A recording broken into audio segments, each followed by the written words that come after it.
4 PM news network में दोस्तों आपका स्वागत है। मैं हूं आपके साथ राशिद ज़हीर। एक ऐसा जज जिसके बारे में लोगों ने कहा नफरती जज है। इलाहाबाद में जब उसका बयान आया और उसने कहा कि साहब ये कठमुल्लों के मुताबिक देश नहीं चलेगा, देश जो दरअसल चलेगा बहुसंख्यकों के मुताबिक चलेगा। सुप्रीम कोर्ट ने, हाई कोर्ट ने, लोकसभा के सांसदों ने, सब ने बहिष्कार लगभग कर दिया। हाई कोर्ट ने जहां रोस्टर में कटौती करते हुए उनके सामने महत्वपूर्ण मामलों को हटाकर पुराने मामले दे दिए गए, वहीं सुप्रीम कोर्ट ने भी इनका लेखा जोखा मांग लिया। वहीं लोकसभा के अंदर 55 सांसदों ने इनके खिलाफ महाभियोग चलाने की बात को कहा। ऐसे समय में योगी आदित्यनाथ जी उनके पक्ष में खड़े हो गए। कल विधानसभा में अपने वक्तव्य देते हुए उस जज का नाम तो नहीं लिया, लेकिन उसके पक्ष में आकर खड़े हो गए। क्या कहा वो मैं आपको वीडियो दिखाऊंगा, आप देख भी चुके होंगे, लेकिन मैं आपसे ये बताना चाहता हूं कि अगर आपकी मर्जी के मुताबिक, आपकी मंशा के मुताबिक, आपके एजेंडे के मुताबिक अगर कोई आदमी नफरती बात करता है, जिसका संज्ञान सुप्रीम कोर्ट भी लेता है, जिसका संज्ञान हाई कोर्ट भी लेता है, और देश की जो है एक ऐसी संस्था, ऐसी पीठ जहां से लोगों के नुमाइंदे चुन करके जाते हैं, वो भी उस पर नाला हो, नाराज़ हों, आप कौन सा आसमान से ऐसा मैसेज लेकर आ जाते हैं, ज्ञान लेकर आ जाते हैं, जो आप ऐसे आदमी के पक्ष में खड़े हो जाते हैं, चूँकि वो चाहने, जाने या अनजाने में या जानबूझकर आपके एजेंडे के साथ खड़ा है। क्या इसकी वजह यह है?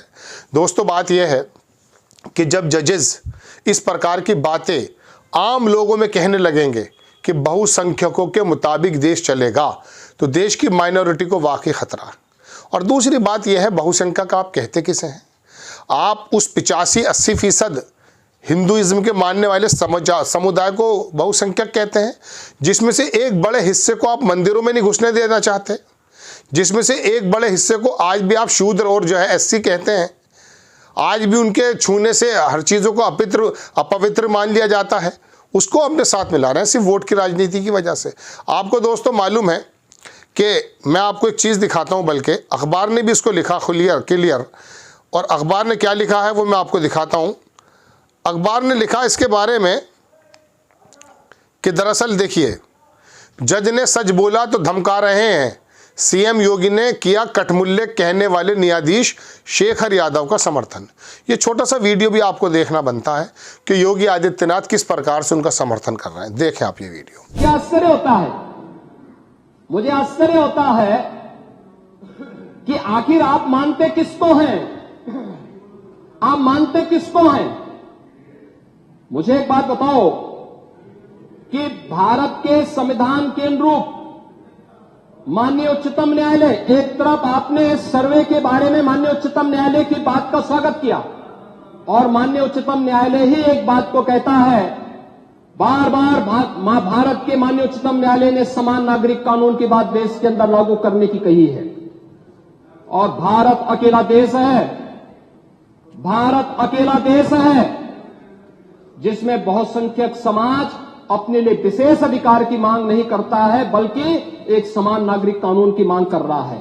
और अगर एक माननीय न्यायाधीश ने, इलाहाबाद उच्च न्यायालय के एक माननीय न्यायाधीश ने उस समान नागरिक कानून की वकालत की, तो आप उनके खिलाफ महाभियोग का नोटिस राज्यसभा में दे दिए।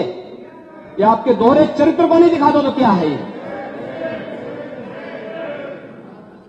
आखिर दुनिया के अंदर यही हो रहा है, लेकिन भारत के अंदर बहुसंख्यक समाज कह रहा है कि साहब एक समान नागरिक कानून लागू करो।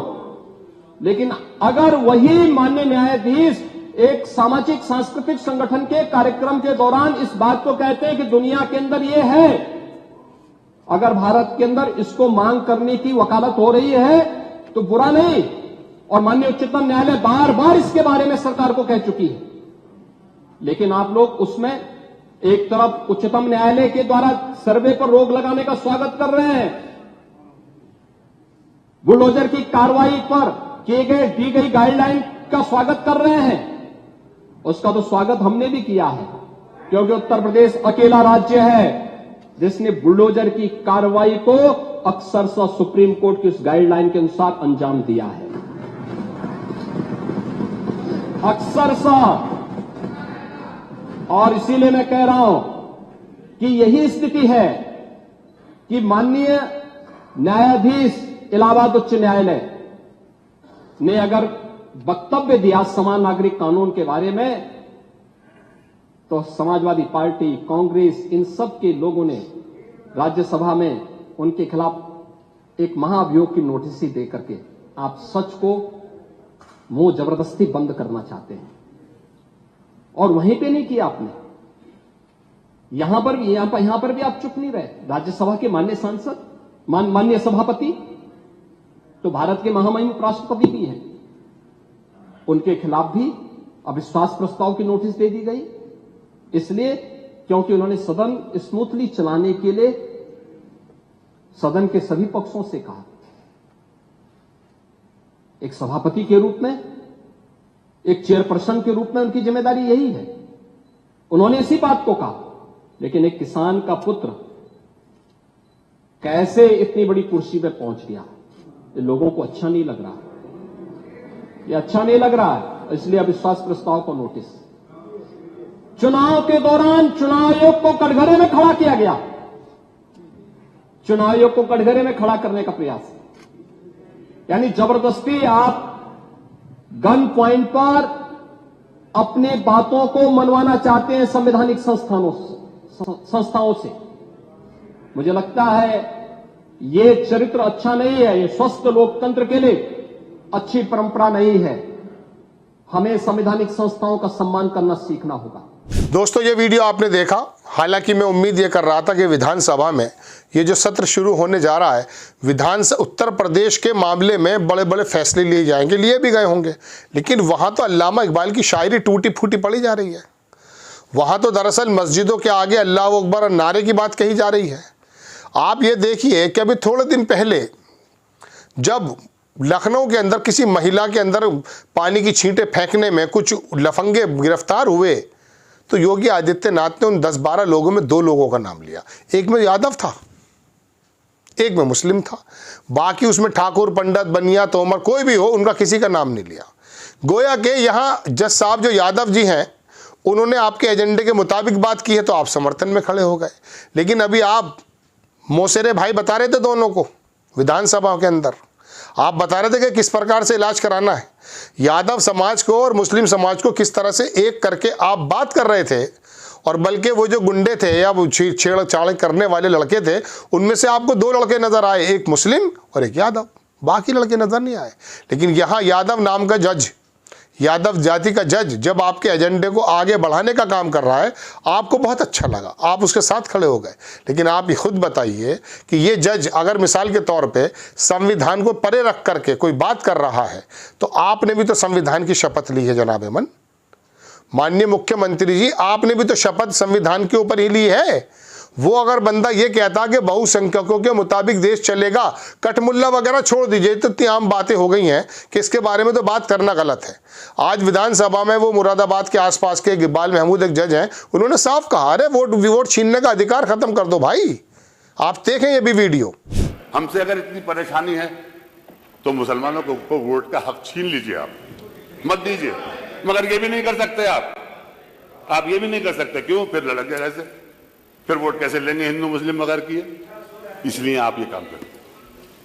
चलिए माननीय अध्यक्ष जी, इस वीडियो में आपने देखा किस प्रकार से एक मुस्लिम समाजवादी का ही विधायक था, उसने कहा आप वोट संबल में जिस प्रकार की आप हरकतें कर रहे हैं, इससे तो बेहतर यह है कि आप वोट देने का अधिकार छीन लें। लेकिन मजबूरी यह है कि आपको फिल्म में एक विलन चाहिए। आप कभी मुस्लिम को बना देते हैं, कभी यादव को बना देते हैं। अब यादव जज अगर निकला और उसने आपके एजेंडे की बात कही थी, तो आप उसको बहुत बड़ा हीरो मानने लगे। दोस्तों, बात यह है कि आपके सामने सुप्रीम कोर्ट की रूलिंग्स या सुप्रीम कोर्ट का संज्ञान कोई मायने नहीं रखता। हाई कोर्ट की कोई हरकत जो वहाँ से पूछताछ की जा रही है या जो भी कुछ किया जा रहा है, वो मायने नहीं रखता।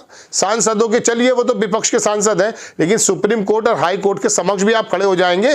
और ऐसे मुद्दे पर जब वो आदमी गैर संवैधानिक बात कर रहा है, आपने भी तो शपथ ली है इस संविधान के ऊपर, उसमें कहीं नहीं लिखा है कि बहुसंख्यकों के मुताबिक देश चलेगा। तमाम लोगों को बिठा करके संविधान पीठ ने जब बनाया था, संविधान के जो रचयिता थे, उन लोगों ने सब लोगों को समान अधिकार दिए थे। इस जज ने अगर जाने अनजाने में या जानबूझ के नफरत फैलाने या आने वाले समय में रेवड़ियां लेने के चक्कर में कोई बात कह दी है, तो आपकी तो राजनीति बड़ी लंबी, आपका रिटायरमेंट थोड़ी ना होगा। आप तो प्रधानमंत्री भी बन सकते हैं देश के, ऐसा लोग मानते हैं।